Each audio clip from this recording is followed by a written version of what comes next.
What's up everybody, Matt Maran here for another weekly update. So there's lots of news to go over here this week, of course, and I first want to give you guys a huge thank you for just giving me feedback here on this angle. It sounds like most of you think this is a huge improvement, so we will stick with this angle. So thank you so much for that great feedback and this idea. So moving into the car news here this week, lots of very interesting stories here, especially for those import fans. So first, there's a new report here and a rumor from Best Car Magazine in Japan that's talking about the GT-R's future, which I know has been a question. You know, we already know the 400Z is coming. The next question is, what about the GT-R? So this gives us a little bit of info about that. So their anonymous sources claim that the stock GT-R is too loud and won't comply with new noise regulations going into effect here in the next couple of years. And so that is the reason why the GT-R is rumored to be getting a mild hybrid setup. So they claim it's just going to be a 48 volt mild hybrid thing, which is like what you see in a lot of others these days, which means basically it's just extended stop starting and coasting. And that coasting, I guess, is key to maybe bringing down those, decibels and stuff whenever it's, cruising around and all that. So they claim this change is going to be happening next year, actually. And before it does, there will be a final edition without the electrification that will bump the power from that twin turbo V6 to 720 horsepower, thanks to some enhancements from the GT3 racing version. And so only 20 of those will be made, and then they'll go to this hybrid version. And they're also saying the hybrid version, and I mean hybrid is a loose term, that 48 volt system isn't much of a hybrid. It's not even going to be able to roll as much as a Prius does. But regardless, that version will stick around for about 2 to 3 years because they claim that in 2024, that'll be the last year of production for this generation GT-R. And that's the end of the report. There's no info about, is there going to be a next generation version? How much longer after 2024 before that one arrives? But at least this tells you you're going to be stuck with the current version at least for the next 3 years here. And I would highly doubt there'll be a new one right on the heels of the old one. It'll probably be dead for a few years, I'm guessing, before there's actually a new GT-R. I hope I'm wrong and they have something ready to go in 2024. We'll have to see. But yeah, so very interesting to hear that. And again, that's just a rumored report here, so, not confirmed stuff or anything, but interesting nonetheless. Pictures of the production version of the 400Z leaked out thanks to 400zclub.com. And so they show two cars here that look almost identical to the concept car, just like the leaked patent images we saw not too long ago suggested, that they would keep a lot of that concept car look. And so the side mirrors, door handles, all that kind of stuff are a little bit different, as is the grille, but just about everything else seems to be the same to me. And the silver car there even has a black roof, just like the concept.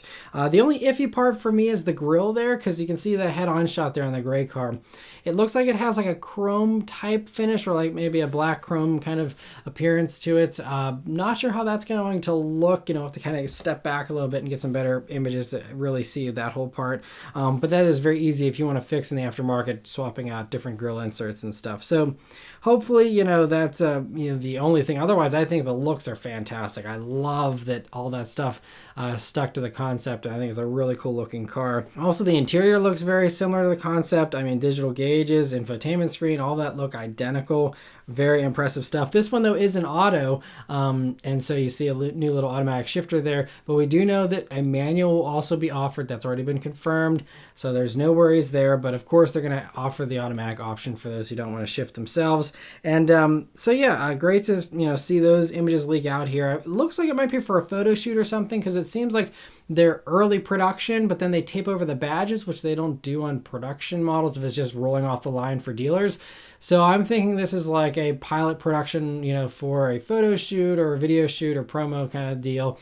And they're some of the first ones maybe off of the hand-built line or something. We'll have to wait and see. But anyway, hopefully we get some type of reveal here pretty soon. Back to Best Car Magazine, they have another report this week. This one is about the new Toyota 86. So their anonymous sources claim that Toyota's president is delaying the new 86 until the 2022 calendar year. So going to be several months after the BRZ's fall launch. And so that's so that supposedly the Toyota engineering team can further differentiate it from the BRZ. That's what Mr. Toyota wants. And so it was already going to have, the unique bumpers, wheels, and other bits and and pieces, just like the current differences between the 86 and the BRZ. But he wants to do more this time. So supposedly the main goal is to make the 86 a little bit faster than the BRZ, which they plan to do by tweaking the tuning and the transmission gearing, which is a fantastic idea. It doesn't sound like it's going to actually make any more power, according to the reports, but that they'll just maybe tune it so that it maybe rips a little bit harder. And I mean, shorter gearing is a recipe for success in any vehicle. I mean, these taller and taller gears you've seen in modern vehicles does kind of hurt the fun a little bit. And that's something that I know my buddy Jason from Engineering Explained has done lots of videos on as well. Short gearing is the answer for fun, especially if you don't want to have a million horsepower. You know, do short gearing and you can make just about anything fun. And so if this has shorter gearing than the BRZ, that could indeed make the 86 a lot more fun and potentially quicker in a straight line. Maybe a shorter, a lower top speed or something. You'll be shifting more in the 86 possibly, but that's what people want in these types of vehicles. So I think this is 100% the right direction. I mean, we'll see. I don't think the gearing in the new BRZ is going to be super tall, but if it's, shorter is always better when it comes to gearing, in my opinion. And so, yeah, that's great to hear that. It's also, I'm confident that this delay is worth it because, again, the president of Toyota is a true car enthusiast. And so, if he wants to make this more fun, then I think it's going to be worth that delay and it's a worthwhile wait. So interesting to hear that. And again, just a report, not confirmed, but again, makes a lot of sense, especially if we don't see the 86 for a while here. Then we'll know that's why it's so far delayed, since we've already seen the BRZ for several months now. This kind of makes sense. But for some official Toyota and Subaru news here, Subaru's Japanese site actually posted a teaser image and a little microsite here. But strangely, it says that the presentation of this vehicle will be done by the head of Toyota's Gazoo Racing. So this is why, you obviously can see it's a partnership there with the image that they provided. But what this means is very confusing. I'm excited because whatever it is performance oriented. Gazoo Racing doesn't do anything that's not performance. So this is good news for enthusiasts no matter what it is. But what it actually is still kind of up in the air. Car and Driver is convinced this is a reveal of the 86 and that maybe that best car report that I just mentioned isn't accurate. But this seems kind of strange. Why would Subaru be partaking in this if they already revealed the BRZ to the rest of the world back at the end of 2020? What's the point of doing another reveal alongside Toyota, especially if they want to differentiate the two cars? Rolling them out at the same time at the same reveal is not the way you do that. And so I feel like it might not be that the hood and the images there, could line up with the BRZ and 86. So it's totally possible, but there are a few other ideas here because we know there's several other things that the two companies are working on together. We know they're also working on an electric SUV together. It's almost definitely isn't that because Gazoo Racing would not be involved with the launch of that vehicle. I don't think. Maybe later on if they do a performance version, but not right now. I don't think so. That doesn't make any sense. But the other car this could potentially be is the rumored hot hatch. I talked a couple of months ago about how there's reports of potentially Toyota getting a version of the WRX and doing their own hot hatch type of thing with that. And again, that was just a rumor, but obviously that could be what we're going to be seeing here. We'll have to wait and see. And then even Autoblog, they also brought up the idea that the Celica name has been trademarked again. And the original Best Car report was that this hot hatch would revive the glory days of 90s Toyota and their performance vehicles for rallying. I think a Celica 4-track or something, could make some sense here. And, I don't know, though. It seems like, it really is up in the air. It's a total mystery to me. I'm kind of stumped. But thankfully, we don't have long to wait for our questions to be answered because the vehicle will be revealed on April 5th. So whatever it is, April 5th, we will know. And so, but very interesting. All kinds of intriguing stuff here coming from Subaru and Toyota. And another very interesting vehicle that was revealed officially this week was Jeep has revealed at the Easter Jeep Safari this year, which, they do every single year. And there's a bunch of customized Jeeps and stuff. But this year, they brought this one called the Magneto. And so it's a fully electric Wrangler with a 6-speed manual and an electric vehicle. And it also has a 2-speed transfer case. So basically, it seems like it does all the same off-roading that any other Wrangler Rubicon will do, just with an electric motor under the hood there. So no compromises, it sounds like. And unlike other EVs that are on dedicated platforms, this uses the Wrangler Rubicon's platform and all that. So the electric motor itself is actually under the hood, which is also kind of different because a lot of them, they're right at the axle there, but it's under the hood, and it actually even does the same power as a regular V6 Wrangler would. And the motor was custom designed by Jeep themselves to do 285 horsepower and 273 pound-feet of torque. And it even has a similar power curve whenever you're not going full throttle. But if you do floor it, then it can instantly make that full 273 pound-feet of torque instantly, like other electric vehicles, to give you that electric car feeling if you want it. And that'll also propel it to a 6.8 second 0 to 60 time, which is notable considering you're also doing that 0 to 60 time while shifting a Wrangler manual transmission, which isn't the sportiest of manuals.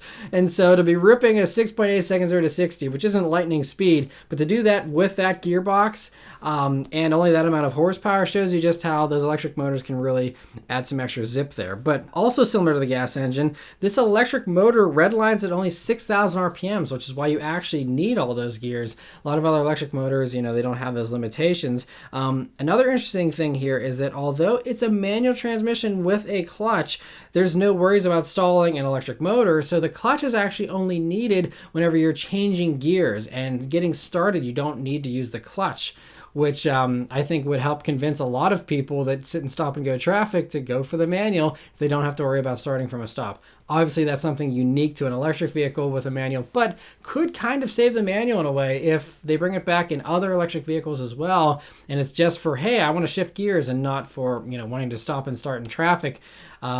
Maybe Jeep has come up with the salvation for the manual transmission here.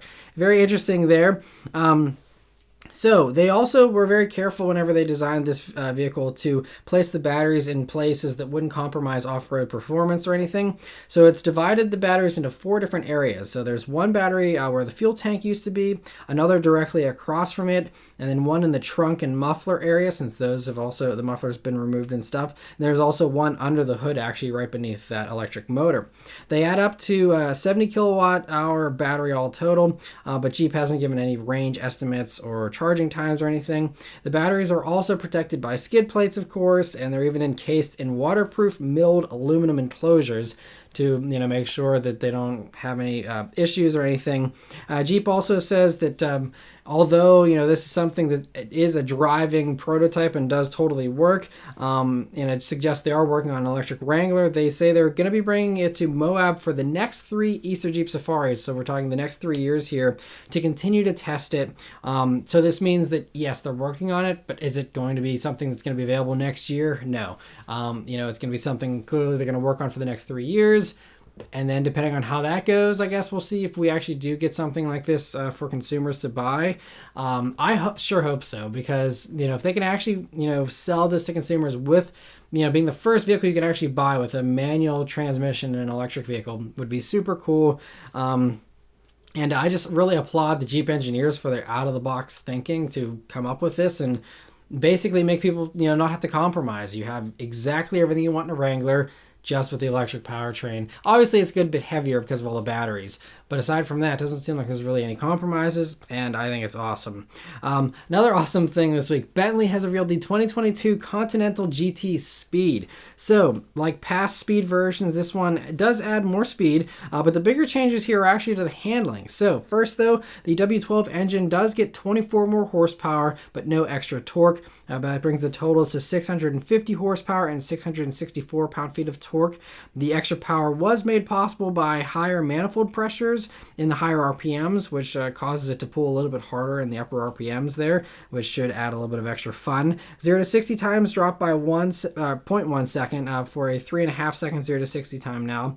Top speed is 1 mile per hour higher at now 208 miles per hour.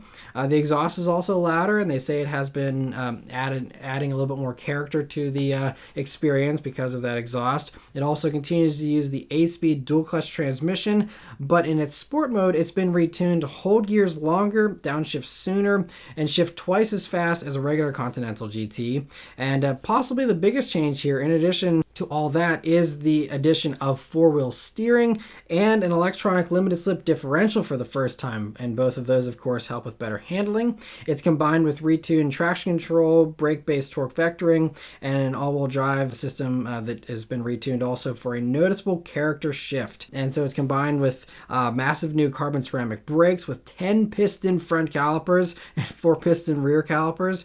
And despite their size, they do actually drop 73 pounds from the car, and that's unsprung mass as well, which is awesome. But it still stays above 5,000 pounds for its curb weight at 5,011 pounds to be exact. Other changes are new 22-inch wheels, a darker finish for the grille and badging, along with more aggressive side skirts and the usual speed badges and all that kind of stuff. The interior gets a few unique options, but can still be configured to get rid of all the carbon fiber and Alcantara if you actually want a more luxurious interior. And so yeah, there's no pricing for these yet, but they're going to be available to order now and will be arriving at US dealers this fall. So awesome to see that. Aston Martin this week has also revealed a new model. This is the F1 edition for the Vantage. This actually isn't a limited edition model for once, though. It's a regular production model. It's available in both hardtop and convertible body styles, and so it gets the extra aerodynamic aids you see here that provide an extra 441 pounds of downforce at top speed. I'm guessing most of that comes from that huge rear wing, along with there's some silver grille accents, unique 21-inch wheels, fender vents, and an over-the-top stripe there. Mechanically, it gets 24 more horsepower for 527 horsepower total, but the torque is the same at 505 pound-feet. Unfortunately, this one is going to be only available with the 8-speed automatic, not the awesome dogleg manual you can get in other Vantages. But Aston has tuned the auto here for faster shifts, and steering has also been retuned for better feedback, and the suspension has been given stiffer shocks and springs. Pricing is going to be starting at $162,000, and the cars will begin arriving by the end of the summer.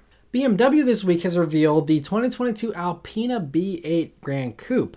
So this is Alpina's alternative to the M8 Gran Coupe, and it's a more Grand Tourer personality than the M8, which is a little more harder edged. And so this uses the same 4.4 liter twin turbo V8 to put it right in between the M8 and the M8 competition model. So this one gets 612 horsepower and 590 pound-feet of torque. So the competition does get more torque, but horsepower wise, it's right in between the two. Top speed is higher though, maxing out at 201 miles per hour, which is kind of crazy. These things are crossing the 200 mark here. 0 to 60 is a little bit slower though, doing the run in 3.3 seconds, which is 0.3 seconds slower than the M8.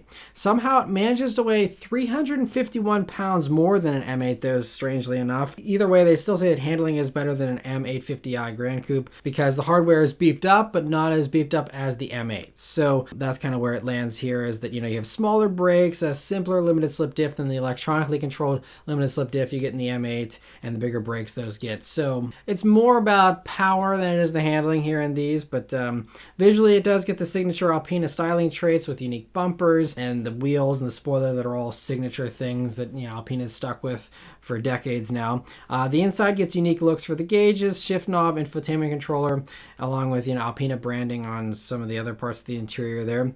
And so yeah, it's a pretty cool look. I've always kind of enjoyed the Alpina look. I think it's kind of very classy. And so it's going to be arriving at dealers this spring, starting at $140,895. So interesting to see that. Lexus has revealed a launch edition here for the IS 500 this week. So it's going to be limited to only 500 cars and will come in this incognito color that's new for Lexus. And it's, you know, obviously just this like, seems like a metallic gray. It looks pretty cool.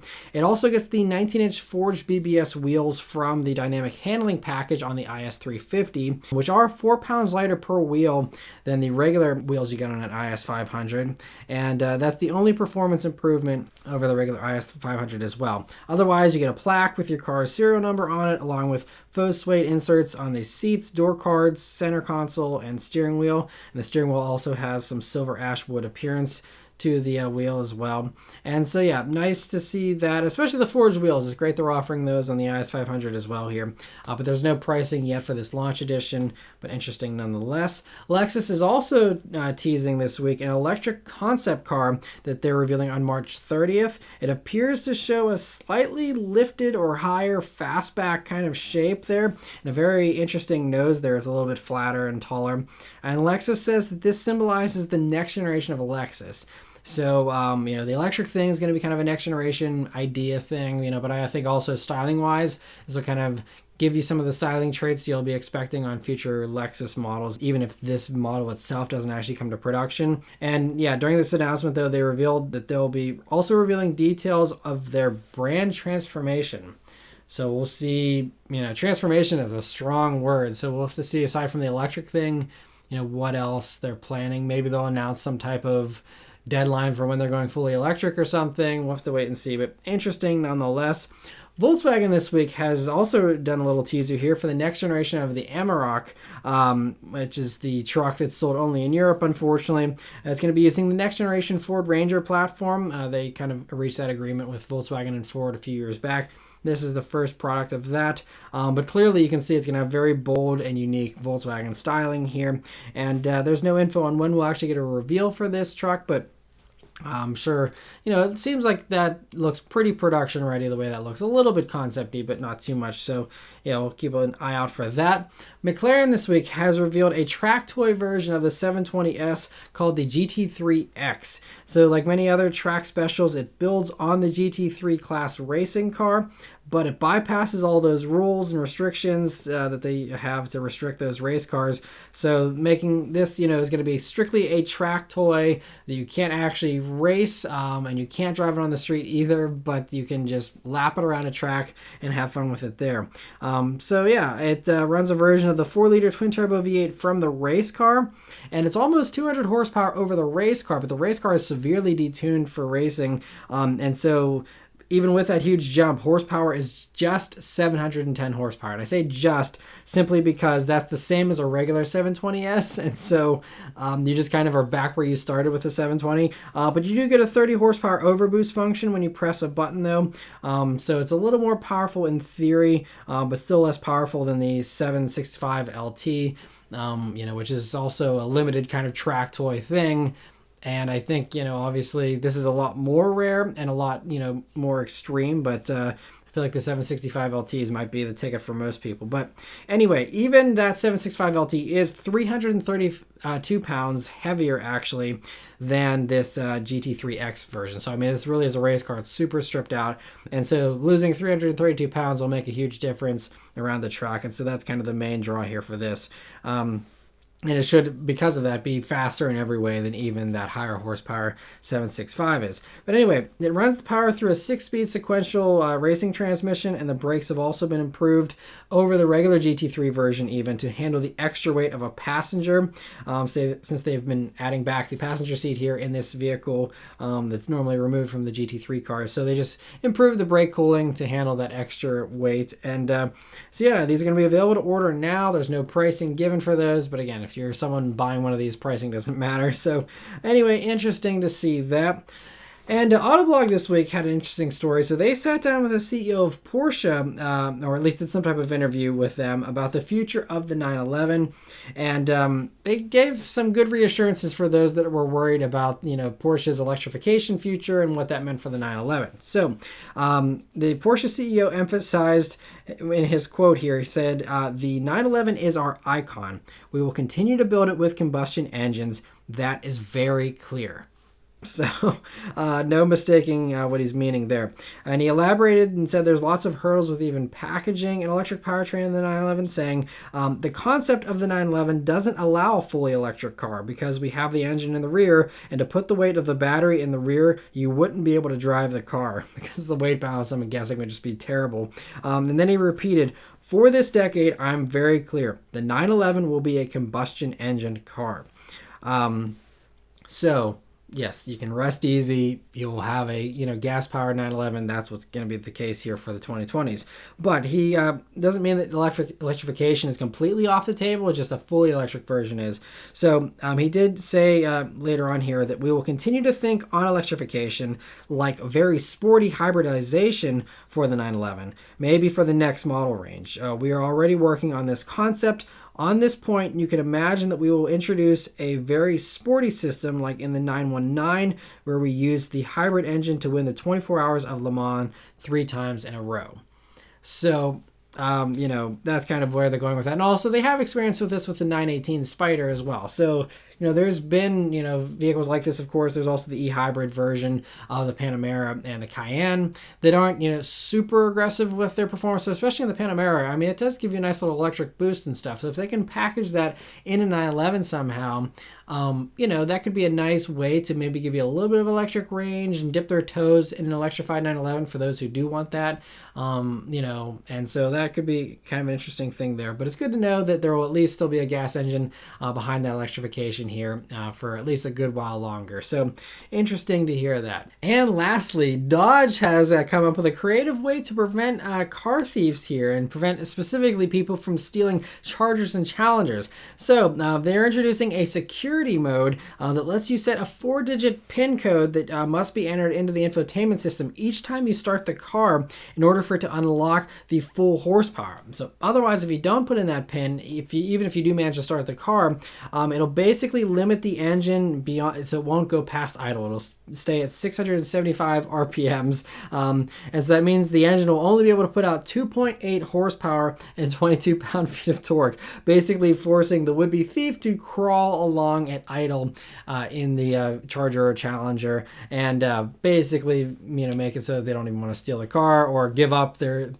stealing because it just isn't going anywhere. So it's going to be available. Also, it's not just like something for new models. This is going to be a free dealer software update for any 2015 or newer Charger or Challenger with the 6.4 liter V8 or the 6.2 liter supercharged V8. So if you have one of those two models and you want to get this upgrade, you can go to the dealer and they will install that for you. So it'll be available late spring or early summer for those that want to upgrade that. So a very cool and very creative thing there. And I just think it'd be hilarious for these like thieves to be like, oh, why is this gas pedal not working? And just like watching them crawl along in frustration would be hilarious. So yeah, very cool to see that. But yes, that's it for all the news this week, guys. Hopefully you guys enjoyed this weekly update. Let me know your thoughts and everything in the comments below. Thank you guys very much for watching. Please continue to stay safe and healthy and take care.